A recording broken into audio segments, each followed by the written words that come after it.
Beyond the pain, New Orleans had always been my refuge. The alluring blend of music, mystique, and memories brought me back every time. However, after Hurricane Katrina, the city I cherished lay broken.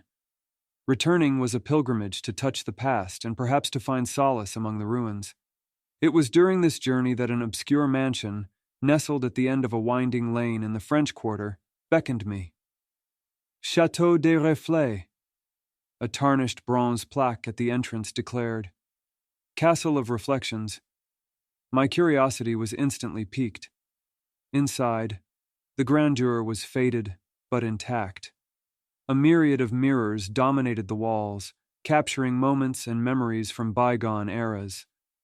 "It said they're gateways," murmured an elderly resident named Abigail as I settled into my room. Her silver hair was caught in a loose bun, and her eyes danced with secrets.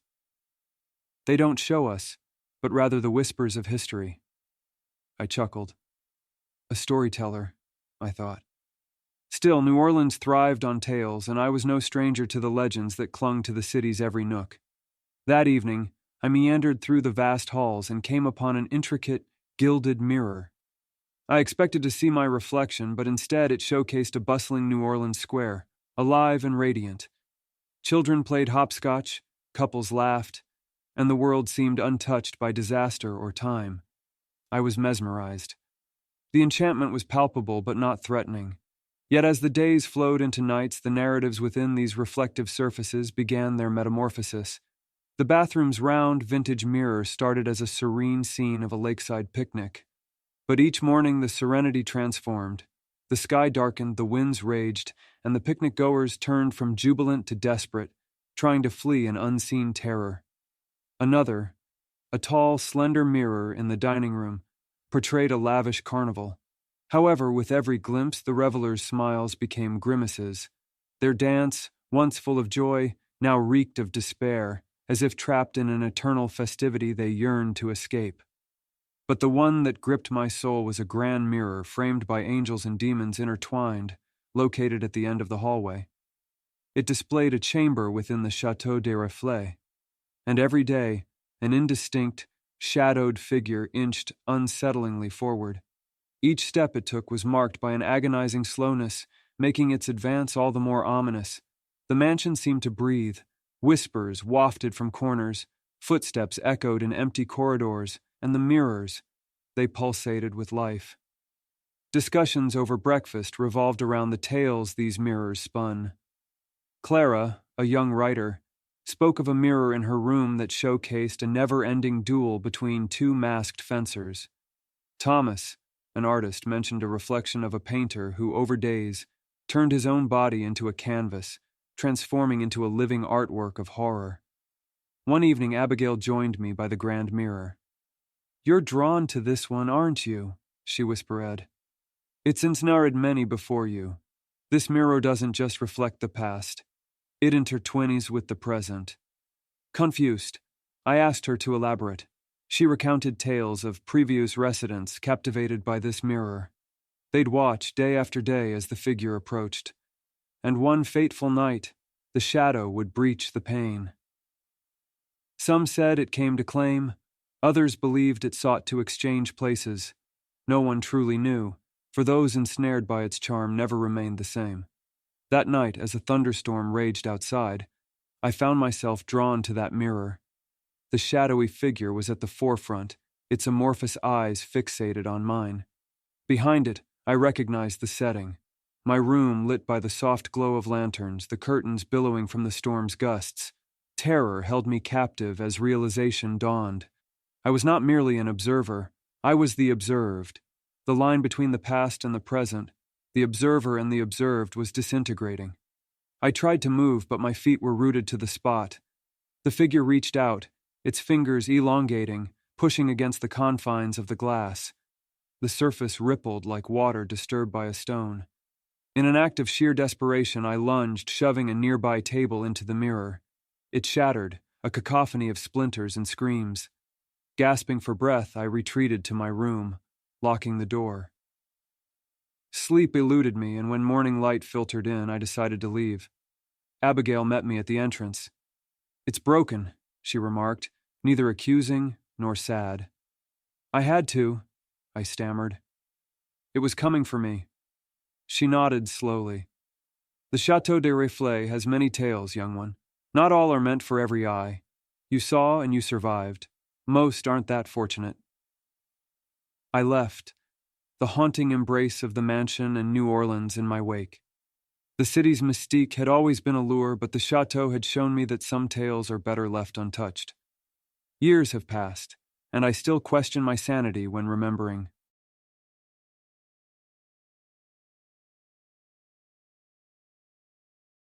I'd always considered New Orleans the beating heart of music, with melodies woven into the very fabric of the city. As an aspiring musician, it was inevitable that I'd find myself drawn to its vibrant streets. My violin, an heirloom passed down through generations, was my constant companion. My grandmother, the last to play it before me, always said it carried the soul of our ancestors. On an unassuming evening, as twilight draped the city, I stumbled upon a forgotten tale. A group of elderly locals sat outside a cafe on Bourbon Street, speaking of a phantom jazz band that was said to play only at the stroke of midnight. Intrigued, I approached them and learned of an old venue, L'Esprit Hall, where this ethereal ensemble supposedly performed.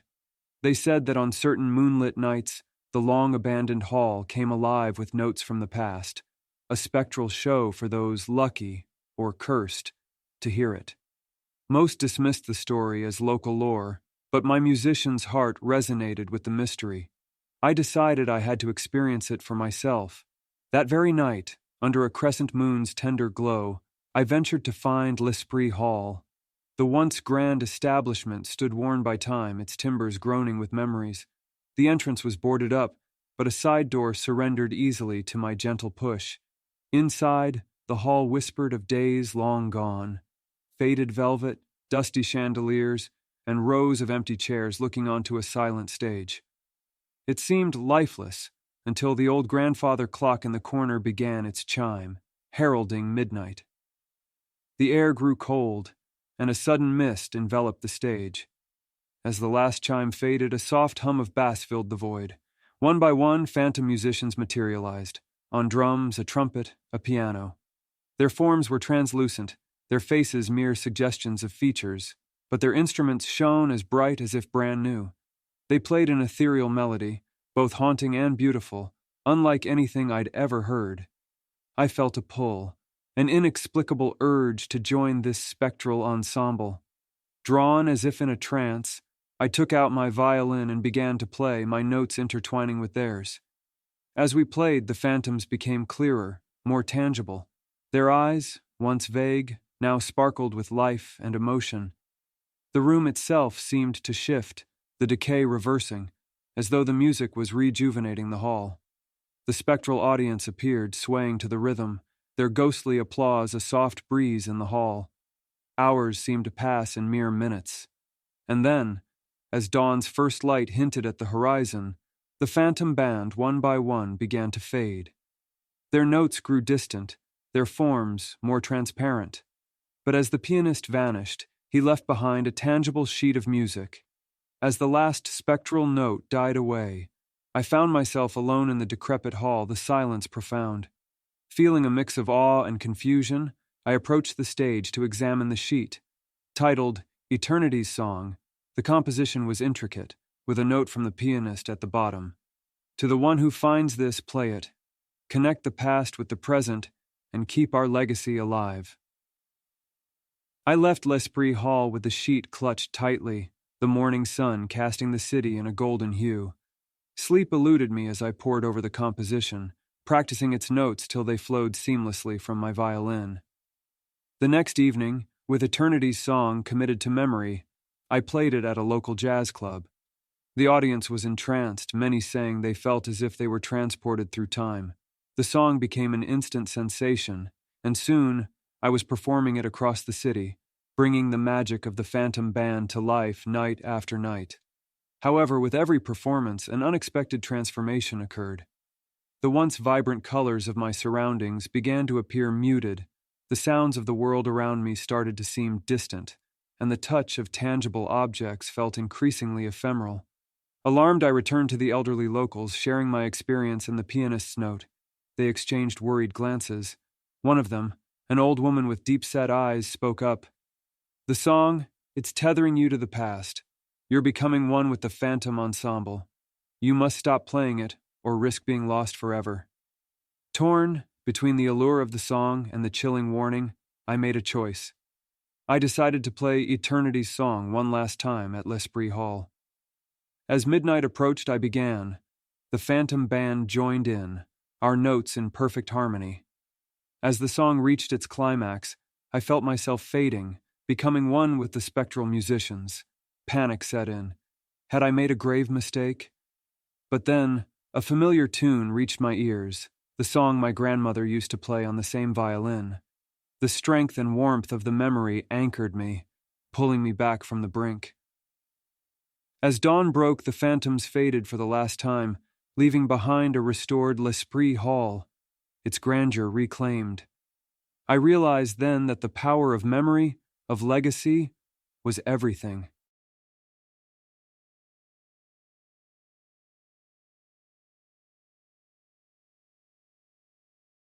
New Orleans has always been a magnetic blend of history and mystery. Drawn to its enigmatic charm, I found myself in the city on a sabbatical.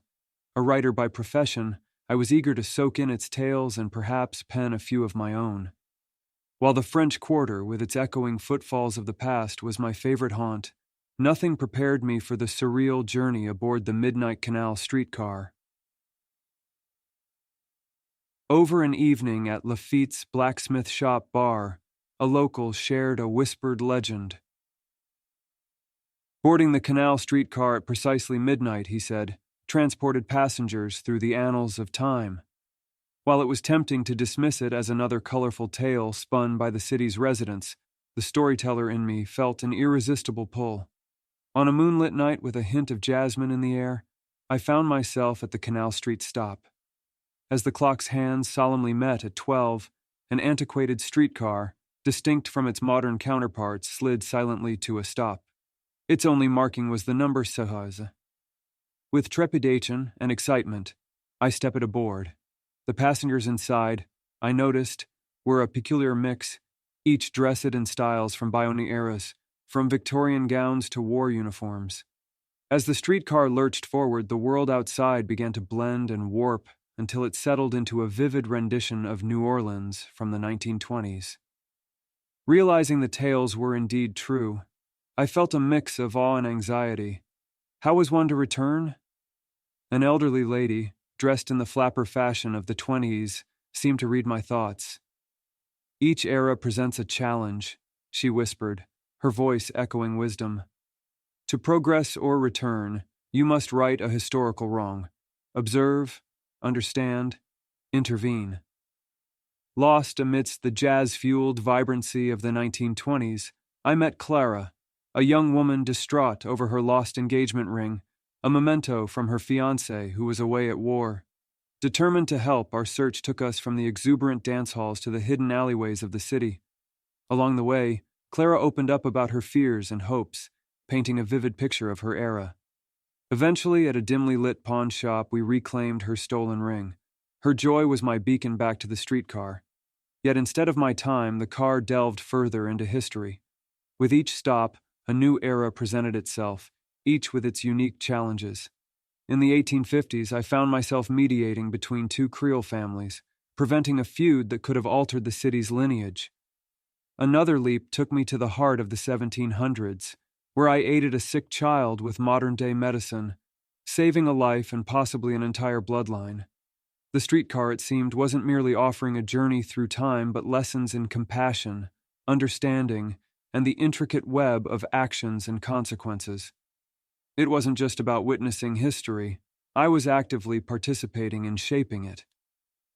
After a whirlwind of eras and countless deeds, modern New Orleans finally began to materialize outside the streetcar.